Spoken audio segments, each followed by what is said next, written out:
guys, luto tayo ng baby pusit. Adobo yan. Adobo kami magluto. Ganito kami magluto. Suka lang, bawang, paminta, asin. Pakuluan hanggang sa lumabas yung ink niya na itim. Para mag-itim siya. Hindi kami naglalagay ng toyo. Wala ring sibuyas. Talagang bawang lang. Tapos mamaya, pagka medyo nakulo-kulo na siya, ipiprito natin. Yun naman yung makakadagdag flavor. Ayun pa siya, dilaw pa.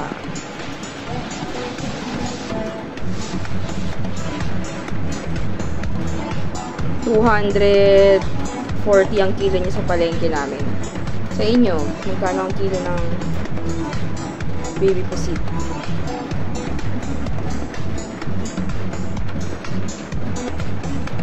Ang matrabaho lang dito, yung isa-isang tatanggalan ng plastic.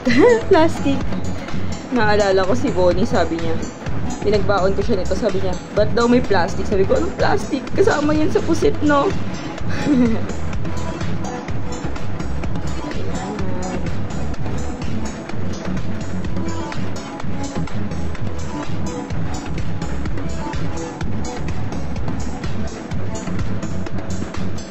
Sarap niyan mamaya, guys. Asim-asim na maalat-alat. Kain ko muna para ma-drain. Mahirap pag isa lang ang kamay ginagamit. Yan. Kain ko muna. At magtitrika tayo dito. Papakulo na ako ng mantika. Titrika na natin. Baby pusit. Ano nyo, guys?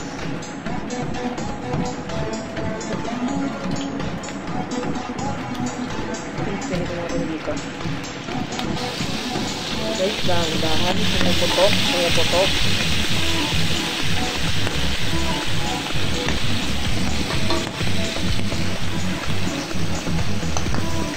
Ang ating apoy. Ang sabat kaya?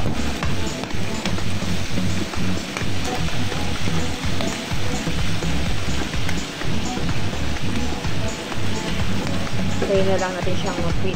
Pero dagdag tayo ng olive oil. At padagdag flavor lang.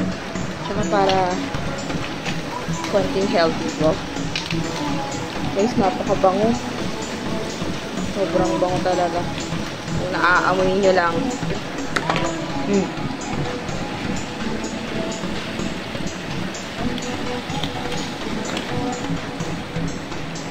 Sobrang dali niya lang lutuin. Yun nga lang talaga, yung pagtanggal lang talaga ng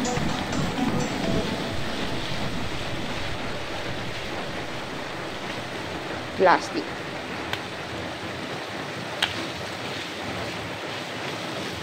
So yun guys, napakadali lang talaga nitong iluto. 4 na ingredients lang. Pusit, suka, asin, paminta, bawang. 5 pala. Hindi na ako naglalagay ng magic sarap. Maya-maya ilalagay na natin yung sabaw. Guys, ilalagay na natin yung sabaw.